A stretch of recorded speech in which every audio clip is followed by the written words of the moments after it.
¿Estás al borde de perder a tu esposo y no sabes qué más hacer?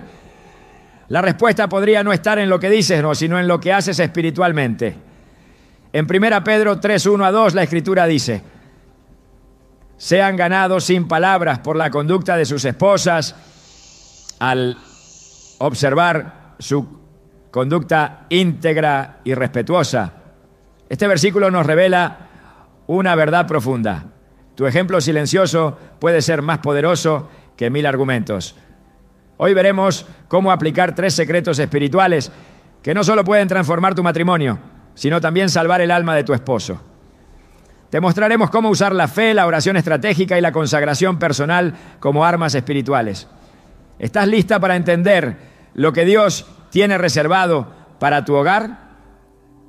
Desde el primer momento en que una mujer se une en matrimonio, algo profundo y espiritual comienza a gestarse en su interior. No se trata solo de una unión legal o emocional, sino de un lazo que en el plano celestial representa un pacto con propósito. Muchas veces, sin embargo, ese vínculo es sacudido por desafíos, conflictos o distancias que parecen irreparables. Es en medio de esas tormentas cuando Dios susurra una verdad poderosa. Tú puedes ser la llave espiritual que abra el camino a la salvación de tu esposo. Y no necesitas discursos, presiones ni estrategias humanas. El plan de Dios comienza contigo, en silencio, desde tu corazón. En el 1 Pedro 3:1-2 encontramos un principio que desafía la lógica del mundo. Sean ganados sin palabras por la conducta de sus esposas, al observar su conducta íntegra y respetuosa. Este pasaje no es una sugerencia débil, es una estrategia divina. Nos revela que muchas veces el alma de un hombre no será alcanzada por una prédica, sino por una transformación vivida día tras día delante de sus ojos. Es la influencia silenciosa, constante, tejida con paciencia y fe, la que tiene el poder de derribar murallas espirituales que ni siquiera él sabe que existen. Hay una historia que ilustra este poder invisible de forma impresionante. En el libro de Hechos, capítulo 16, Pablo y Silas son encarcelados injustamente. A medianoche, en vez de quejarse, alaban a Dios con tal fervor que los cimientos de la cárcel tiemblan y las puertas se abren. Pero lo más asombroso no fue el temblor, sino lo que ocurrió después. El carcelero, al ver lo sucedido, se postró temblando y preguntó: ¿qué debo hacer para ser salvo? Hechos 16:30. Pablo no necesitó convencerlo con argumentos. Fue el testimonio vivo de fe en medio de la prueba lo que quebró su corazón. Este principio también se aplica a ti. Cuando tu esposo ve tu paz en medio del conflicto, tu amor cuando él no lo merece, tu esperanza cuando todo parece perdido, está viendo un reflejo del cielo. Y ese testimonio vale más que 1000 palabras. Muchas mujeres oran por años por la conversión de sus esposos, pero al mismo tiempo viven angustiadas, frustradas y llenas de reproche. Sin darse cuenta, esas actitudes bloquean el testimonio que Dios quiere usar. Tu vida es una carta abierta. Y cuando está escrita con obediencia y gracia, el Espíritu Santo la usa como semilla en el corazón más endurecido. No es fingir una perfección imposible, es caminar cada día en dependencia de Dios, dejando que Él moldee tu carácter. En Proverbios 31 se describe a una mujer que le hace bien y no mal todos los días de su vida, versículo 12. Esta mujer no es pasiva, es intencional, decidida a bendecir, incluso cuando no recibe lo mismo a cambio. Recuerdo el testimonio de una mujer que durante años vivió con un esposo frío, distante y hostil hacia todo lo que tuviera que ver con la fe. Ella, sin embargo, decidió ser una luz en su hogar. Nunca lo forzó a ir a la iglesia.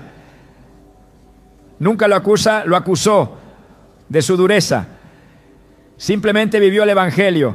Cada mañana oraba por él en silencio. Cada noche lo bendecía sin que él lo supiera. Durante las discusiones eligió el silencio en lugar del reproche.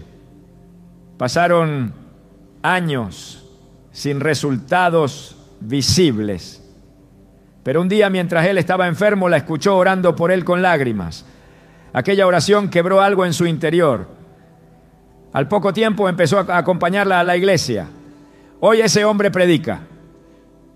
Y todo comenzó no con una campaña evangelística, sino con una esposa que decidió ser el reflejo del amor de Cristo. Jesús mismo nos enseñó el poder del testimonio silencioso. En Juan 13, durante la última cena, Él se levanta y lava los pies de sus discípulos. No da un discurso, no exige obediencia, solo sirve. Y al final les dice, ejemplo les he dado. Juan 13:15. Este acto humilde y silencioso caló más hondo que cualquier sermón. En el matrimonio ocurre lo mismo. Tu servicio, tu paciencia, tu manera de responder, tu manera de amar son ejemplos que predican sin voz. Cuando eliges no reaccionar con ira, cuando decides perdonar en lugar de resentirte, estás lavando los pies espirituales de tu esposo. Estás mostrando el carácter de Cristo en su forma más pura. Es importante entender que esta transformación no ocurre de un día para otro. El enemigo intentará desanimarte haciéndote creer que tus esfuerzos no sirven, que tu esposo nunca cambiará, que estás sola en esta batalla. Pero no es verdad. Gálatas 6:9 dice, no nos cansemos pues de hacer el bien, porque a su tiempo segaremos si no desmayamos. Esta promesa es para ti. Cada lágrima que derramas en oración, cada acto de amor sembrado sin recibir respuesta, cada decisión de actuar con fe cuando podrías rendirte, todo está siendo registrado por Dios. Y en el tiempo perfecto, esa cosecha llegará. El proceso puede ser doloroso porque el enemigo conoce el poder de una mujer consagrada y tratará de desgastarte con pequeños conflictos, con heridas emocionales, con cansancio. Pero allí es donde debes recordar que no estás actuando por tus propias fuerzas. En 2 Corintios 12:9, el Señor le dice a Pablo, mi gracia es suficiente para ti, porque mi poder se perfecciona en la debilidad. Cuando te sientas agotada, incomprendida o sola, esa es precisamente la plataforma donde el poder de Dios se manifestará con más fuerza. Otro aspecto fundamental es la identidad espiritual. Muchas mujeres pierden su confianza cuando su matrimonio tambalea. Se sienten rechazadas, desvalorizadas y comienzan a creer que no tienen impacto. Pero Dios no te ve así. Él te ha llamado a ser ayuda idónea, no en sentido limitado, sino como una compañera estratégica en el cumplimiento de su propósito. En Génesis 2:18, cuando Dios crea a la mujer, dice, le haré ayuda idónea para él. Esa palabra, en hebreo, eser, no significa sirvienta ni sombra, sino una fuerza de apoyo, un sustento poderoso, una presencia que transforma. Esa eres tú. Estás equipada por el cielo para sostener espiritualmente a tu esposo, incluso cuando él no lo reconoce aún. A lo largo de la Biblia vemos mujeres que influyeron espiritualmente en los hombres de maneras decisivas. Abigail, por ejemplo, con su sabiduría y humildad, evitó un derramamiento de sangre en 1 Samuel 25. Esther, con su valentía y gracia, salvó a toda una nación.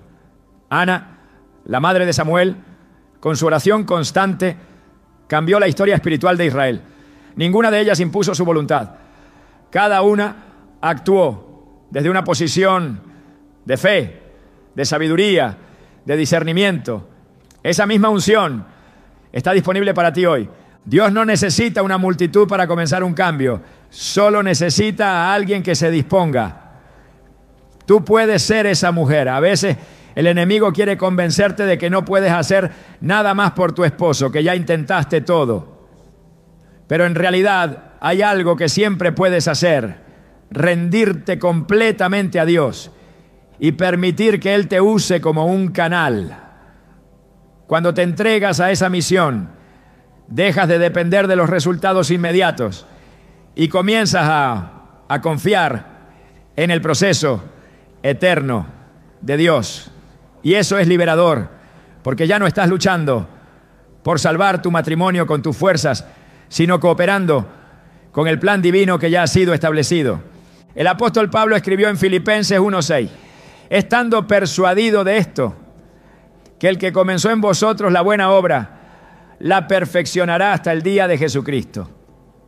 Dios ya comenzó una obra en tu vida, y esa obra también impactará a tu esposo. Tal vez ahora no lo ves, tal vez él no lo muestra, tal vez hasta se opone a la fe, pero la palabra de Dios no regresa vacía.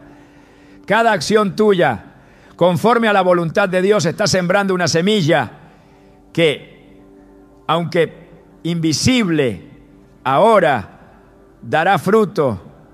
Tal vez no en la forma que esperas, pero sí en la forma que Dios sabe que tu hogar necesita. Cuando tu esposo te vea caminar en amor mientras él aún no ha despertado espiritualmente, cuando te vea perdonar sin que lo merezca, cuando te vea mantener la fe, aun cuando él se ha rendido, entonces estará viendo el rostro de Cristo reflejado en ti. Y ese reflejo es el que ablanda corazones, el que despierta conciencias, el que abre los ojos espirituales. No subestimes lo que Dios puede hacer a través de ti cuando decides caminar en fidelidad y no en reacción. Estás en una posición poderosa no porque controles la situación, sino porque has sido llamada a ser una intercesora viva en tu hogar. Cada gesto tuyo, cada palabra de bendición, cada acto de servicio, cada decisión de honrar a Dios en medio de las dificultades, todo está acumulando un peso eterno de gloria. Puede que el proceso sea largo, puede que sea difícil, pero es real. Y lo mejor, no estás sola, el cielo está contigo. El Espíritu Santo está trabajando aun cuando no lo ves. Y tu testimonio, ese que parece pasar desapercibido, está siendo usado por Dios para derribar fortalezas que ni siquiera tú conoces. Esto no se trata solo de salvar un matrimonio. Se trata de participar en el plan de salvación de Dios para una vida. Y ese plan comienza contigo, con tu entrega, con tu testimonio, con tu obediencia silenciosa. Así como Jesús ganó nuestras almas no con imposición, sino con amor sacrificial, tú estás llamada a reflejar ese mismo amor. No es fácil, pero es eterno. No es inmediato, pero es poderoso. No es visible al principio, pero es imparable. Ahora que conoces esta verdad, el siguiente paso es descubrir cómo tu oración, guiada por el Espíritu, puede convertirse en un arma espiritual capaz de transformar el corazón más endurecido.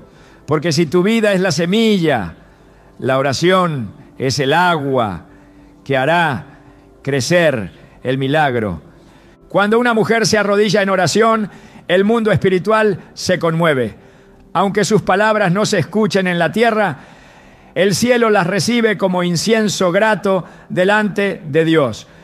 Porque la oración, cuando es ejercida con fe, no es una rutina ni un ritual vacío. Es un acto de guerra, una declaración de confianza y un canal directo con el corazón del Padre.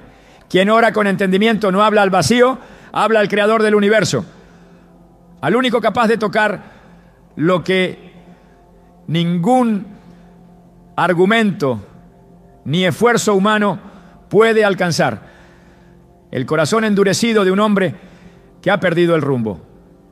La Biblia no deja espacio a dudas sobre el poder transformador de la oración.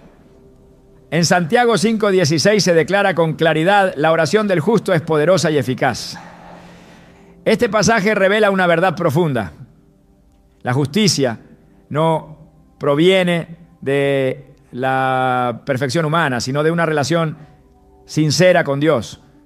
Es en esa conexión íntima donde la oración se convierte en un arma espiritual capaz de abrir caminos donde antes solo había muros. Y es allí donde comienza la transformación, no solo del esposo, sino del hogar entero. La mujer que ora desde un espíritu quebrantado y lleno de fe está posicionada estratégicamente para ver milagros. No se trata de repetir palabras vacías ni de seguir fórmulas religiosas. La oración eficaz nace de una conciencia plena de quién es Dios y de lo que Él ha prometido. Jesús mismo enseñó sobre este principio en Marcos 11, 24.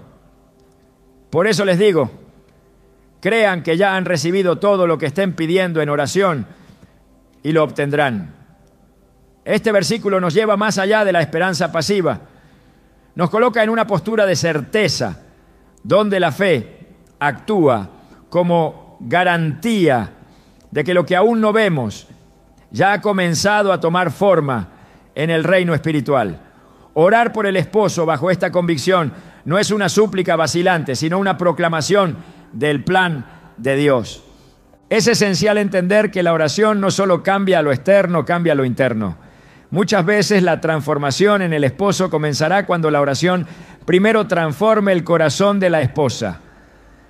Porque en ese espacio de comunión con Dios se alinean las intenciones, se limpian las motivaciones y se recibe una claridad que no puede venir de otra fuente. La oración revela los tiempos de Dios y fortalece la paciencia. En Romanos 12, el apóstol Pablo exhorta: gócense en la esperanza, muestren paciencia en el sufrimiento, perseveren en la oración. Este llamado a perseverar no es una sugerencia, es un mandato para quien desea ver los frutos espirituales en medio de las pruebas más difíciles. Orar por la salvación del esposo no es una tarea opcional para una mujer de fe, es un encargo divino. En Ezequiel 22:30, Dios expresa una necesidad profunda. Y busqué entre ellos un hombre que hiciera vallado y que se pusiese en la brecha delante de mí a favor de la tierra para que yo no la destruyese, y no lo hallé. Esta imagen del vallado espiritual describe con precisión lo que hace una mujer que intercede. Ella se pone en la brecha, cubriendo con oración los espacios que el enemigo intenta ocupar, levantando murallas de protección, rompiendo ataduras invisibles, deteniendo juicios que podrían caer sobre su casa. La oración no solo intercede, también establece gobierno espiritual. En Mateo 18:18 Jesús afirma: de cierto les digo que todo lo que aten en la tierra quedará atado en el cielo, y todo lo que desaten en la tierra quedará desatado en el cielo. Este principio de autoridad espiritual le fue confiado a quienes oran desde una posición de fe. Cuando una esposa se levanta en oración, atando toda influencia contraria, declarando la libertad de su esposo, llamando a la obediencia a Cristo sobre su casa, está ejerciendo una autoridad que el enemigo no puede ignorar. Este tipo de oración no depende de emociones, no se sostiene por lo que se ve, sino por lo que se cree. En 2 Corintios 5:7 se afirma: vivimos por fe, no por vista. A veces luego de orar todo puede parecer igual, pero en el mundo espiritual ya han comenzado a producirse cambios. La fe que persiste aunque no vea es la que Dios honra. Hebreos 11:6 declara: sin fe es imposible agradar a Dios, porque es necesario que el que se acerca a Dios crea que le hay y que es galardonador de los que le buscan. Esa certeza es la base de la oración que transforma atmósferas, que rompe cadenas y que prepara el camino para la restauración. El enemigo conoce el poder de una mujer que ora con fe, por eso intentará robarle el tiempo, distraerla con preocupaciones, hacerla dudar de sus palabras, llenarla de culpa o cansancio. Porque una mujer que ora firme y persistente representa una amenaza directa para las tinieblas. En Efesios 6:18, después de describir la armadura espiritual, el apóstol Pablo cierra con una orden clave. Oren en el Espíritu en todo momento, con peticiones y ruegos. Manténganse alerta y perseveren en oración por todos los santos. La oración no es un complemento del combate espiritual, es el combate. Es el medio por el cual se ejecutan los decretos de Dios y se frustran los planes del enemigo. La salvación del esposo comienza a gestarse en ese lugar secreto donde la esposa se encuentra a solas con Dios. Allí no hay testigos, no hay aplausos, pero hay respaldo divino. Jesús enseñó este principio en Mateo 6:6.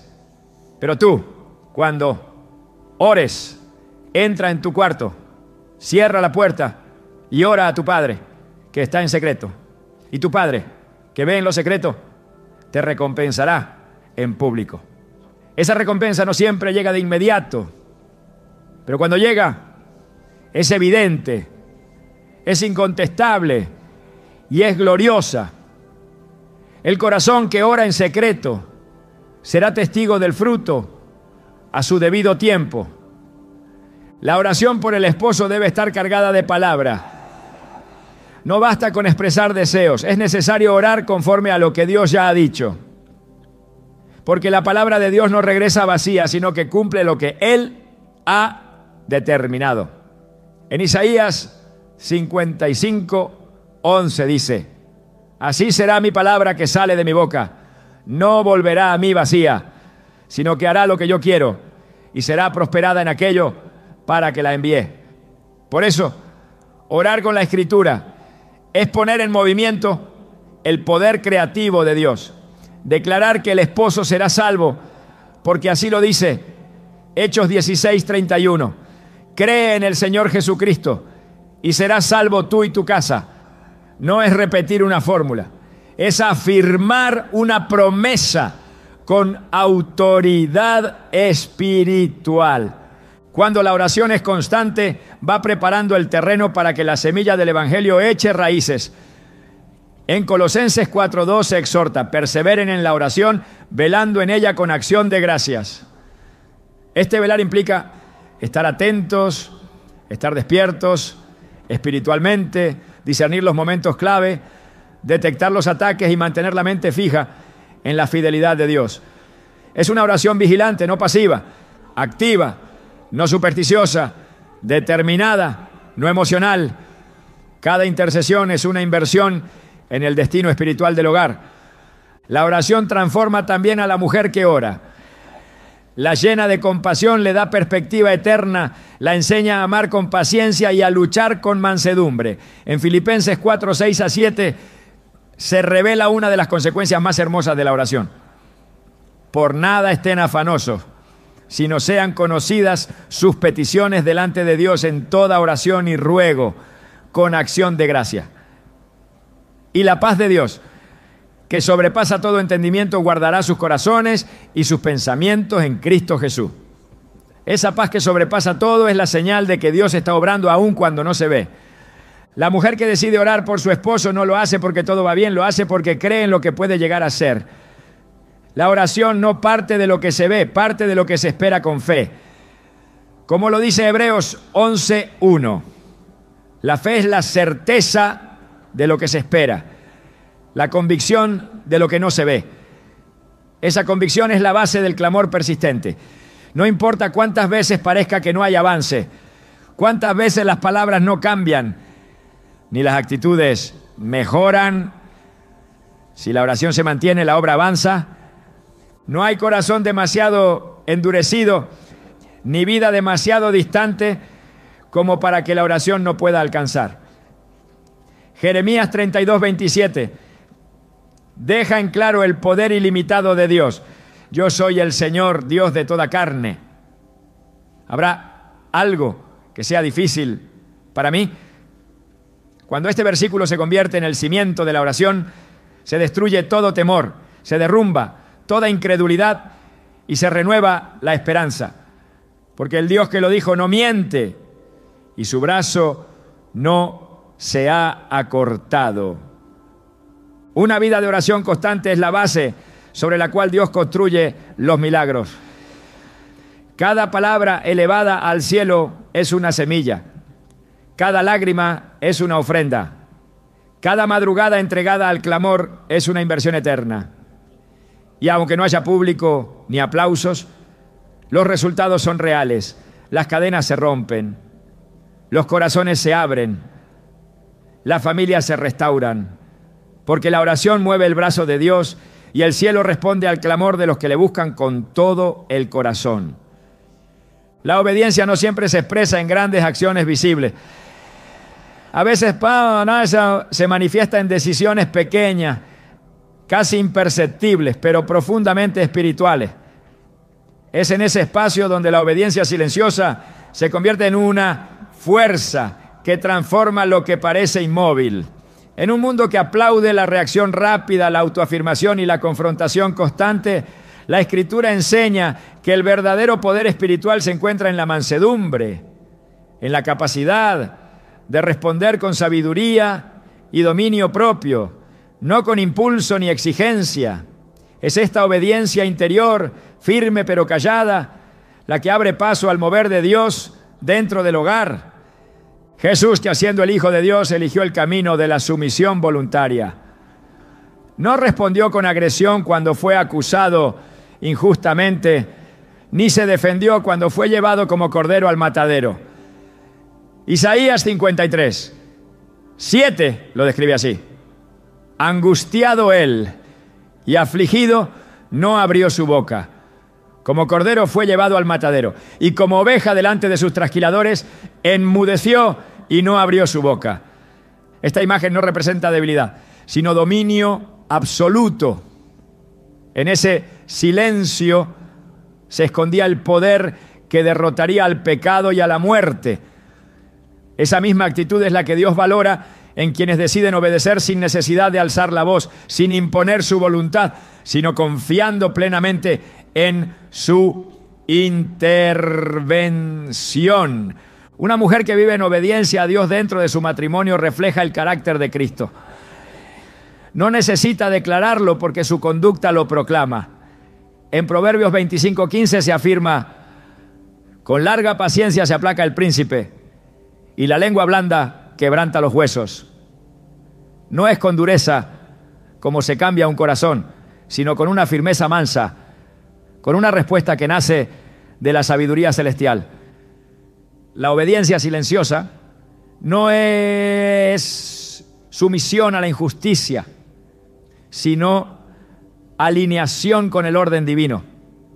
Es comprender que cada acción guiada por el Espíritu tiene un impacto espiritual, incluso si no genera una reacción inmediata.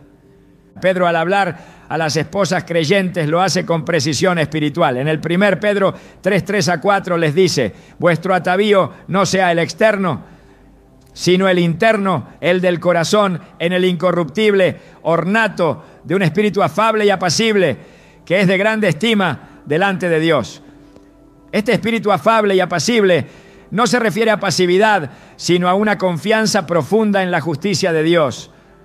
No hay debilidad en la mujer que decide obedecer a Dios cuando su carne le pide lo contrario. Ella sabe que hay una sabiduría superior que está obrando, una estrategia divina que supera cualquier argumento. El modelo bíblico no es un llamado a la anulación, sino a la influencia. La mujer virtuosa no es una figura pasiva. En Proverbios 31 se describe como una mujer activa, valiente, fuerte, pero también sabia, prudente y temerosa de Dios. El versículo 26 afirma: abre su boca con sabiduría y la ley de clemencia está en su lengua. Esta combinación de fuerza y ternura es lo que hace que su influencia sea respetada. Su obediencia a Dios se manifiesta en la forma en que habla, en cómo maneja los conflictos, en la manera en que elige la paz antes que la confrontación. La obediencia silenciosa también es un acto de resistencia espiritual. El enemigo espera que las heridas generen dureza, que el desprecio despierte resentimiento, que el conflicto promueva el control. Pero cuando una mujer responde con mansedumbre, Está desactivando las trampas del adversario. En Romanos 12:21 se dice: no seas vencido de lo malo, sino vence con el bien el mal. Esta es la victoria que no necesita demostrar fuerza externa, porque se sostiene en la autoridad del cielo. El bien que se mantiene constante, aun cuando no es correspondido, tiene el poder de quebrantar resistencias espirituales invisibles. Jesús enseñó que el reino de los cielos pertenece a los mansos. En Mateo 5:5 declara: bienaventurados los mansos, porque ellos heredarán la tierra. Esta mansedumbre no es fragilidad emocional, sino una postura deliberada de humildad ante Dios, de renuncia al orgullo, de sujeción voluntaria a su voluntad. Cuando una esposa decide obedecer a Dios y actuar con mansedumbre, está sembrando en lo eterno. Puede que no reciba aplausos ni reconocimiento humano, pero el cielo registra cada acto de obediencia como una semilla poderosa que dará fruto a su tiempo. La obediencia silenciosa también protege. Muchas veces las palabras precipitadas o las reacciones carnales abren puertas al enemigo. En Proverbios 15:1 se dice: la blanda respuesta quita la ira, mas la palabra áspera hace subir el furor. Una mujer que aprende a callar cuando todo dentro de ella desea defenderse, que elige el respeto cuando ha sido deshonrada, que permanece firme en la fe cuando se siente sola, está construyendo una muralla espiritual alrededor de su casa. Esa obediencia no es ignorada por Dios. Cada decisión de actuar conforme a su palabra, aunque cueste, es parte del proceso por el cual Él se manifiesta. En el libro de Lucas, Jesús observa cómo una viuda entrega 2 monedas en el templo. Aunque su ofrenda era pequeña en cantidad, Él declara que fue la mayor de todas. Lucas 21:3-4. En verdad les digo que esta viuda pobre echó más que todos, porque todos ellos echaron de lo que les sobra, pero ella de su pobreza echó todo lo que tenía para vivir. Esta escena revela cómo Dios valora no el tamaño de la acción, sino el corazón con que se hace. Así también, cada acto de obediencia silenciosa, por más simple que parezca, es visto por Dios como una ofrenda completa. Es entrega, es fe en acción. En el relato de Ruth se muestra el poder de una actitud sumisa y fiel. Ruth decide seguir a Noemí, su suegra, en medio de la pérdida y el duelo. No grita, no reclama, simplemente dice: tu pueblo será mi pueblo y tu Dios mi Dios.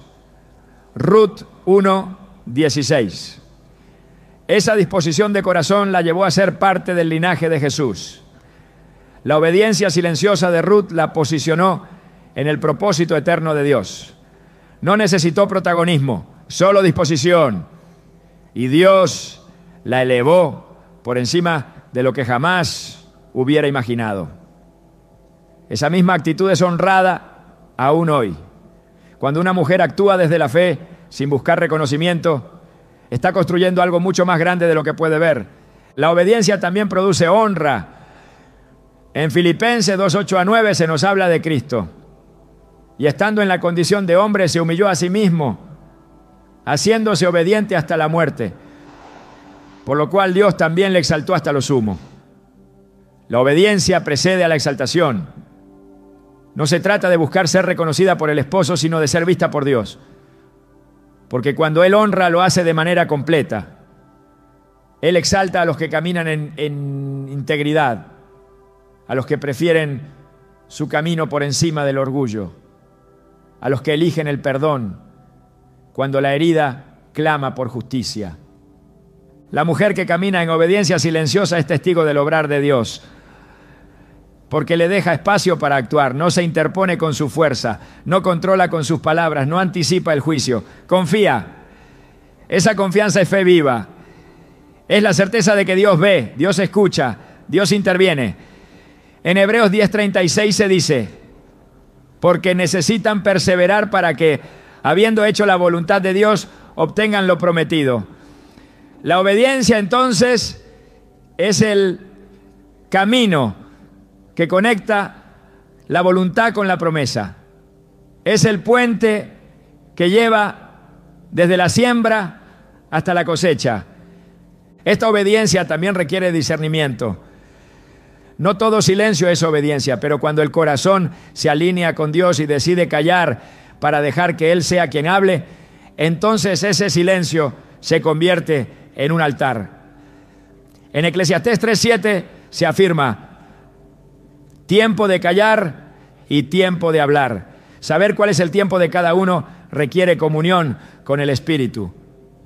Porque hay momentos en los que la palabra puede ser arma, pero hay otros donde el silencio es escudo. Una mujer dirigida por Dios sabrá cuándo actuar, cuándo hablar, cuándo esperar, cuándo avanzar. La obediencia silenciosa no es insensibilidad, es una decisión espiritual. No ignora el dolor, pero elige entregarlo. No desconoce el conflicto, pero decide no alimentarlo. Es una forma de decir: Dios, yo confío en que tú estás obrando más allá de lo que puedo ver. En Salmos 37, 5-7 se encuentra una promesa para quienes deciden esperar en el Señor. Encomienda al Señor tu camino. Confía en Él y Él hará. Guarda silencio ante el Señor y espera en Él con paciencia. Esta actitud es contracultural, pero profundamente bíblica, porque solo quien confía puede obedecer sin exigir. Solo quien cree puede callar sin rendirse. La obra de Dios en el corazón del esposo muchas veces necesita espacio, necesita tiempo, necesita un terreno donde la semilla no sea aplastada por discusiones, reclamos o presiones. Esa mujer que se aparta para orar, que actúa con templanza, que responde con dulzura, está preparando ese terreno, está colaborando con el Espíritu. No interrumpe la obra divina, la facilita. En Isaías 30:15 se resume este principio: en descanso y en reposo seréis salvos. En quietud y en confianza será vuestra fortaleza. Allí se revela la fuerza del silencio. No es pasividad, es autoridad revestida de paz. Dios honra la obediencia porque Él mismo se manifestó a través de ella. En Cristo vimos el modelo perfecto, y en la mujer que sigue sus pasos, Él se revela otra vez. El matrimonio no es el lugar para demostrar quién tiene la razón, sino un espacio donde se refleja el reino. Y ese reflejo comienza cuando alguien decide obedecer, incluso cuando el otro no lo hace. Porque la obediencia nunca depende de la conducta ajena, sino de la fidelidad al llamado que Dios ha hecho. Quien obedece desde el corazón está en el camino de la transformación. Su vida no es guiada por emociones, sino por principios eternos. Y aunque no todos comprendan su elección, el cielo la respalda. Porque en cada gesto de sujeción, en cada acto de amor silencioso, en cada decisión de caminar en la verdad sin imponerla, se está estableciendo un ambiente donde el Espíritu de Dios tiene libertad para actuar. Allí se prepara el terreno para lo que viene. Porque la obediencia es el cimiento sobre el cual Dios edifica la restauración. Cuando Dios une a dos personas bajo el pacto del matrimonio, establece algo más que una relación humana. Instala una estructura espiritual con propósito eterno. Esa unión tiene el potencial de reflejar su gloria, de manifestar su carácter, de encarnar su diseño de amor y redención. Por eso el enemigo la detesta, no solo porque es una imagen del vínculo entre Cristo y la iglesia, sino porque cuando un matrimonio camina alineado con Dios, se convierte en una plataforma de influencia espiritual que impacta generaciones. Allí está el verdadero motivo por el cual los ataques se intensifican. No es casualidad, es estrategia del adversario.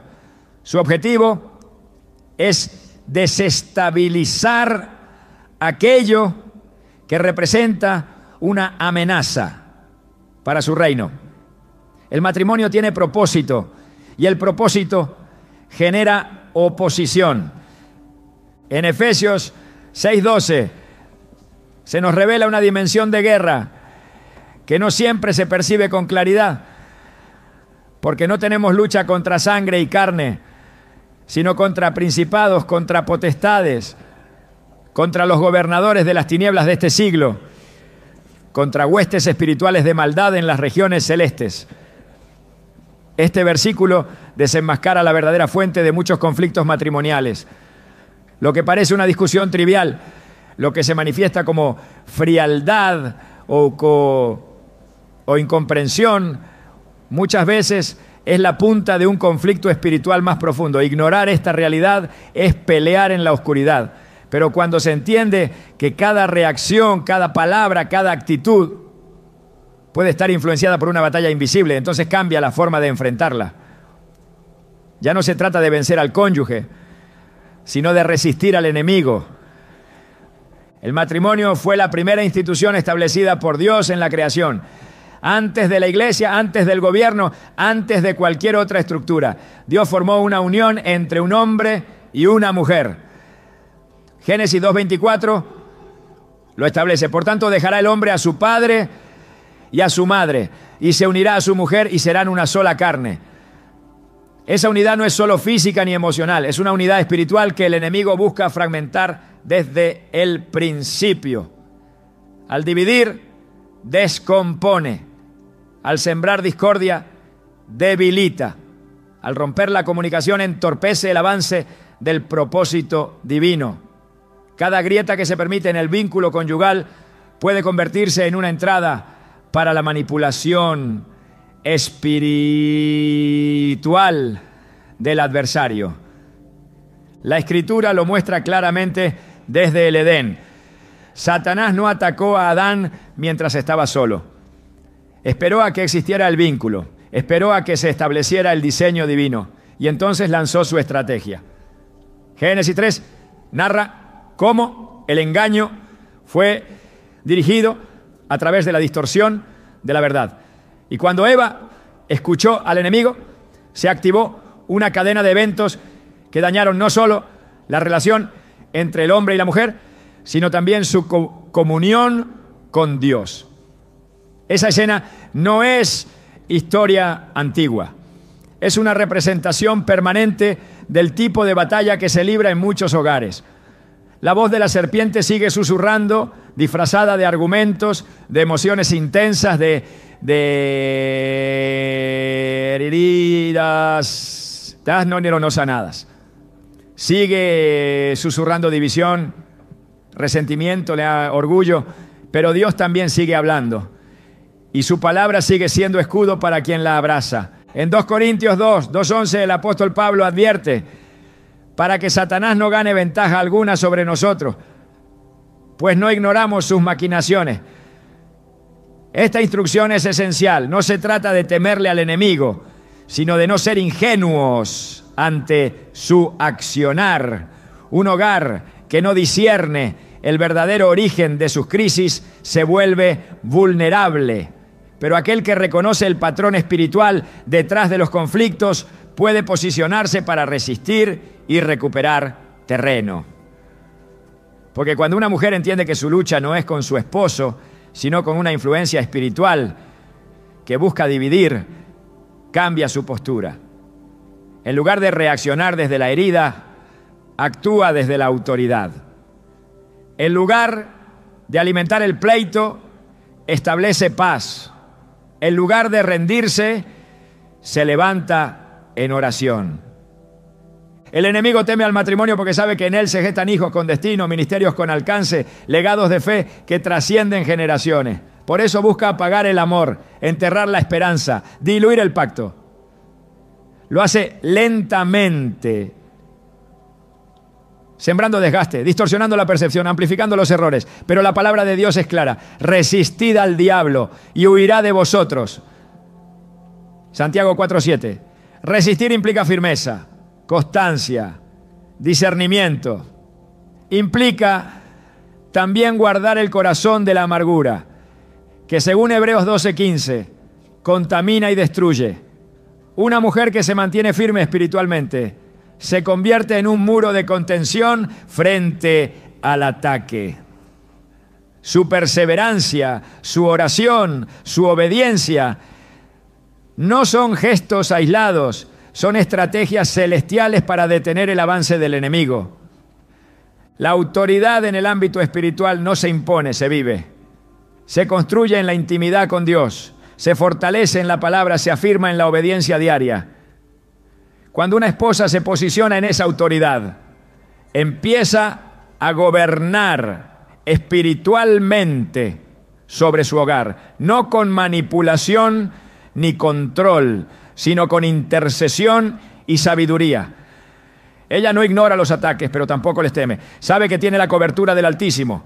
Salmos 91:1 lo declara. El que habita al abrigo del Altísimo morará bajo la sombra del Omnipotente. Esta morada espiritual es refugio, es fortaleza, es defensa contra todo dardo lanzado en la oscuridad. El enemigo no solo ataca el vínculo conyugal desde el exterior, también intenta influenciar el interior del corazón. Una mente cansada, un alma herida, un espíritu abatido, se convierten en terreno fértil para la siembra del engaño. Por eso Efesios 4:27 dice, ni den lugar al diablo. Dar lugar es abrir brechas, es no perdonar, es guardar resentimiento, es reaccionar sin orar, es dejar que el enojo decida. Cada vez que se le concede espacio, se le permite construir fortalezas. Pero cuando el corazón se rinde a Dios y se cubre con su palabra, esas fortalezas caen.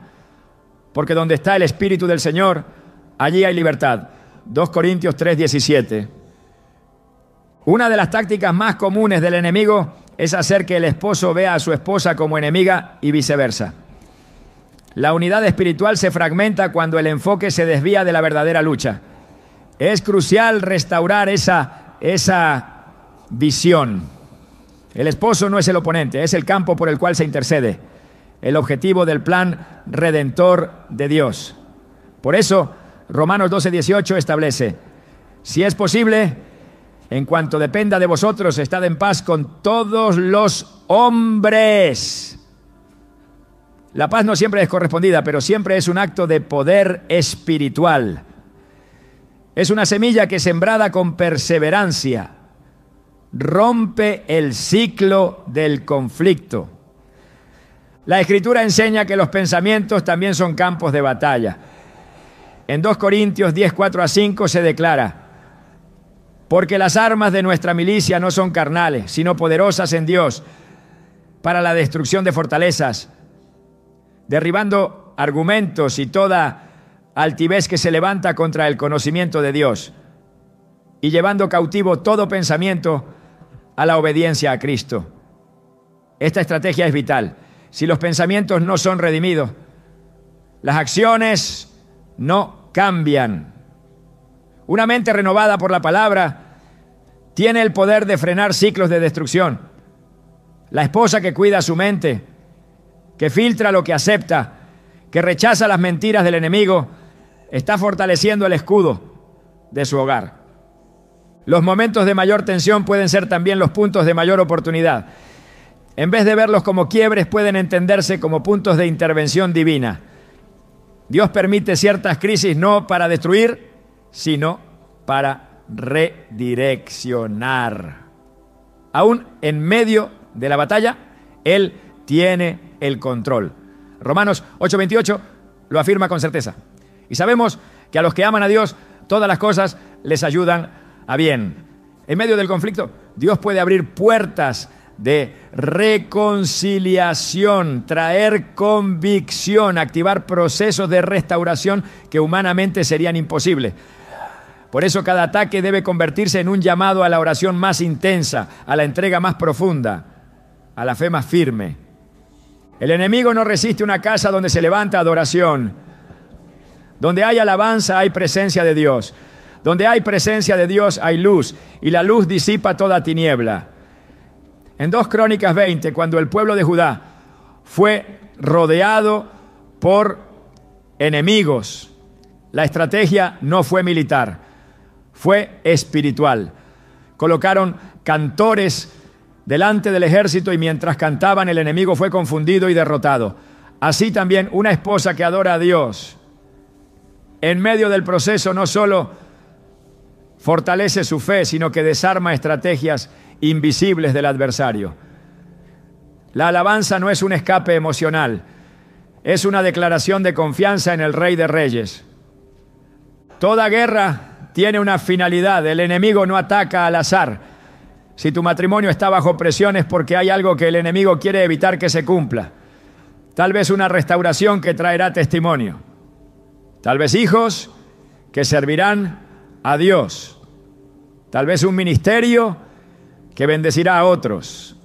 Por eso no se debe interpretar el conflicto como el final, sino como una evidencia del valor que ese hogar tiene en el plano espiritual.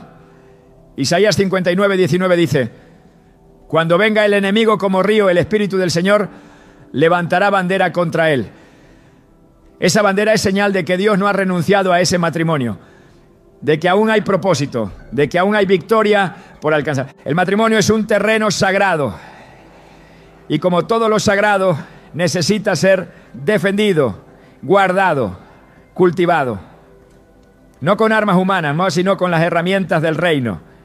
La oración, la palabra, el discernimiento, la paz, la obediencia son parte de ese arsenal. Una mujer que abraza su rol espiritual dentro del hogar está edificando algo eterno. Tal vez los resultados no sean inmediatos, pero son seguros. Porque el Dios que instituyó el matrimonio es fiel para sostenerlo, restaurarlo y glorificarse a través de él. Él no ha perdido una batalla y no empezará ahora. Todo lo que Dios transforma comienza con un altar. Y ese altar no siempre se levanta en público, muchas veces se edifica en lo secreto, en el silencio de la entrega personal, en el fuego de la consagración diaria. Una mujer que desea ver la salvación de su esposo debe comenzar por ese altar interior. No se trata de exigir el cambio en otro cuando el propio corazón aún no ha sido rendido completamente a Dios. El primer terreno que debo conquistarse es el del alma, porque desde allí se establece la atmósfera espiritual que influirá sobre el resto del hogar.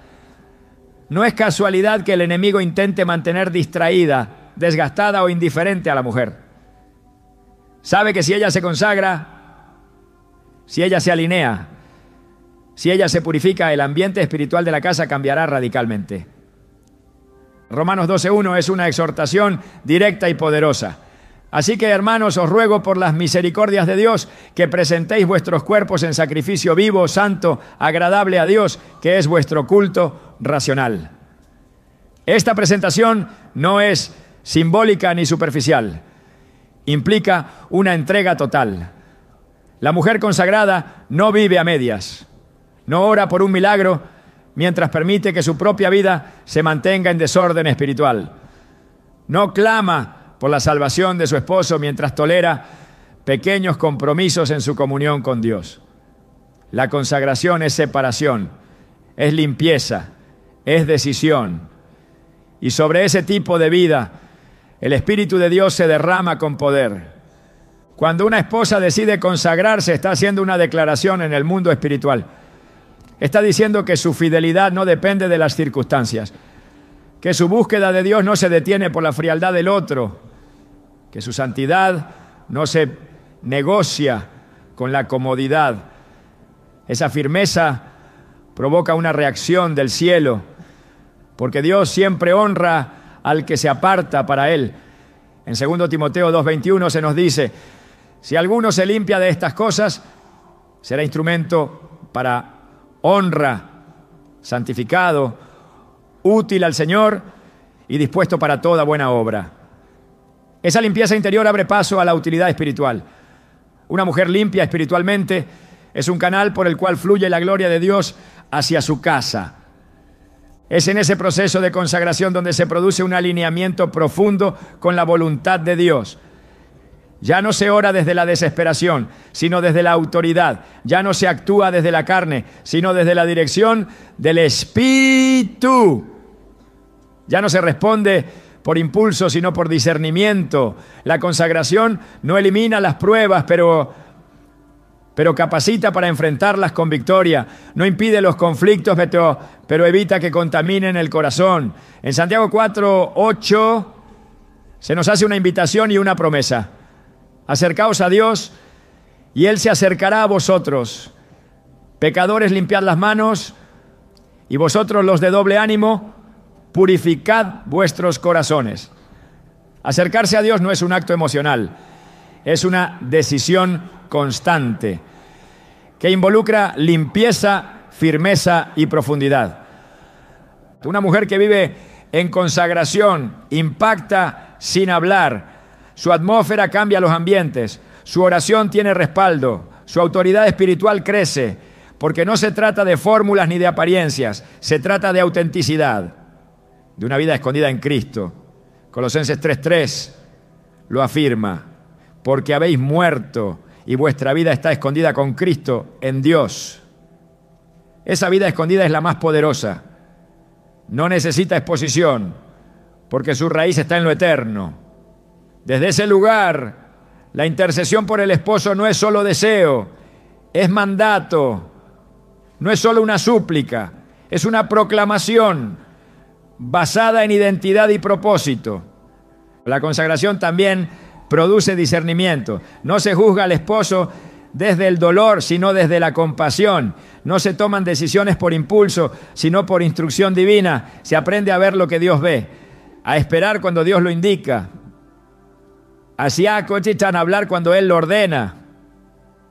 Esa sensibilidad espiritual no se recibe por casualidad, se cultiva en la presencia. En Salmos 25:14 se revela un secreto para quienes viven así.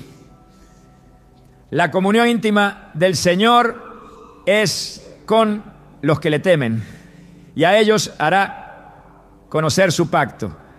Esa comunión es la que permite entender los tiempos, reconocer los procesos, sostenerse en la fe incluso cuando todo parece contradictorio. Dios no puede respaldar una vida dividida, no bendice la mezcla, no unge la tibieza. Apocalipsis 3:16 es una advertencia clara. Pero por cuanto eres tibio y no frío ni caliente, te vomitaré de mi boca.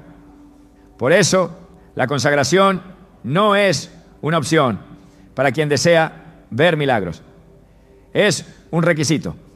No se puede orar con poder mientras se toleran pequeñas concesiones en la conducta, en el pensamiento, en las palabras.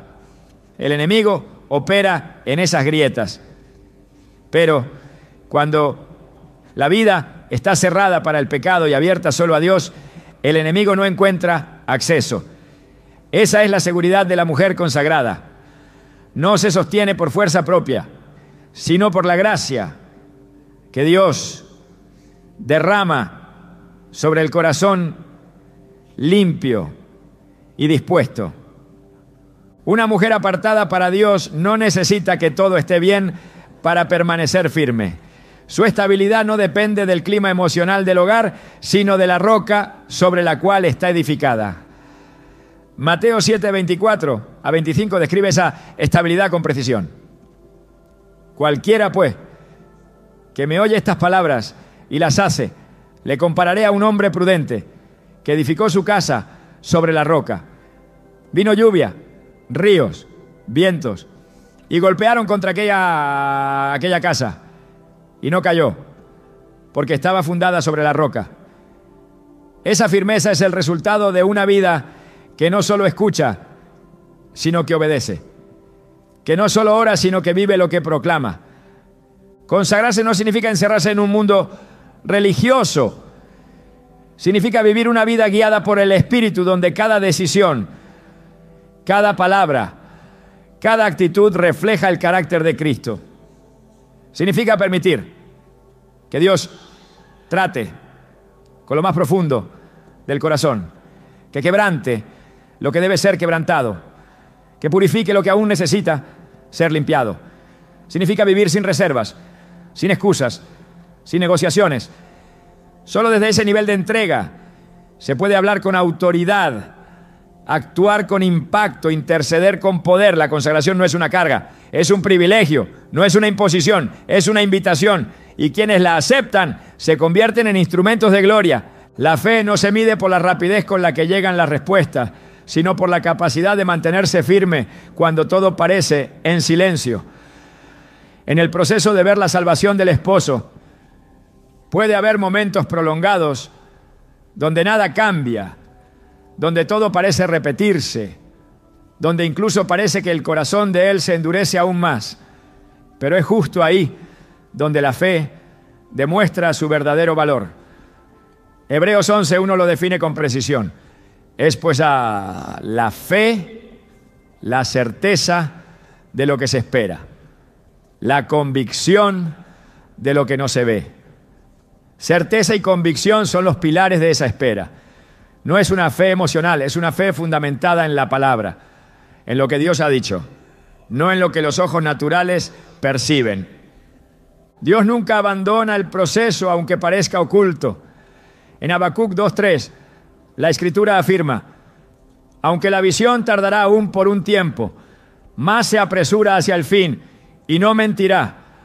Aunque tardare, espéralo, porque sin duda vendrá, no tardará. Cada oración sembrada, cada acto de obediencia, cada lágrima entregada en el altar está produciendo un fruto que nacerá a su tiempo.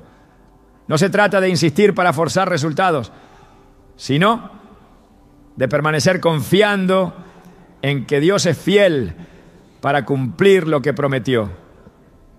El silencio no es ausencia, es preparación. La demora no es negación, es alineamiento. La fe perseverante mantiene el corazón libre de desesperanza. No permite que las circunstancias dicten el ánimo ni que las temporadas difíciles anulen la promesa. En Romanos 4 se describe cómo Abraham creyó en esperanza contra esperanza, sin debilitarse en la fe, sabiendo que lo que Dios había dicho era capaz también de cumplirlo. Esa convicción lo sostuvo cuando todo parecía contrario. La esposa que camina por fe en medio del desánimo está escribiendo una historia de victoria. Aunque nadie lo vea, el cielo lo registra. Aunque no reciba reconocimiento, el fruto llegará. Gálatas 6:9 deja una advertencia clara. No nos cansemos, pues, de hacer el bien, porque a su tiempo segaremos si no desmayamos. Esa promesa lleva implícita una condición: no desmayar. La constancia es parte del milagro. La perseverancia es el canal por el cual Dios honra a quienes se mantienen en su camino sin retroceder. Es esa fe que sigue intercediendo, que sigue creyendo, que sigue caminando cuando todo dice que es inútil, porque sabe que no hay esfuerzo en Dios que quede sin recompensa. Cuando una mujer decide mantenerse en fe por la vida de su esposo, está reflejando el carácter de Cristo, quien perseveró hasta la cruz sabiendo que la redención se manifestaría. Hebreos 12:2 lo declara. Él, el cual por el gozo puesto delante de él sufrió la cruz, menospreciando el oprobio, y se sentó a la diestra del trono de Dios. Así también la que permanece en fe verá ese gozo cumplido. No por mérito propio, sino porque Dios honra la fe que se sostiene aun cuando todo parece imposible. Todo acto de fe que nace del amor tiene un eco eterno.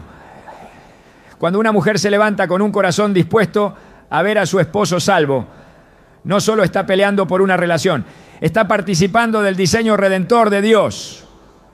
Su entrega, su silencio obediente, su intercesión y su consagración no son esfuerzos aislados, son la manifestación viva de una alianza divina que trasciende el tiempo.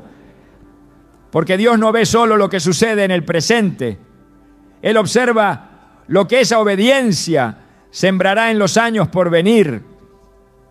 Salvando a su esposo, ella está tocando el destino de generaciones. Dios no le confía a cualquiera la misión de interceder por un corazón. Se la entrega a quien ha sido probado, a quien ha sido quebrantado, a quien ha aprendido que en el reino Lo invisible es más poderoso que lo visible. El matrimonio que hoy parece roto, mañana será testimonio. La lucha que hoy la debilita, mañana será su respaldo espiritual. El silencio que hoy pesa, mañana será la voz que otros escucharán con esperanza. La salvación de un esposo no es el final del camino, es el inicio de una obra más grande. Es la puerta a un llamado compartido, a un hogar que ministra, a una vida que impacta. Y todo comenzó cuando una mujer decidió creer.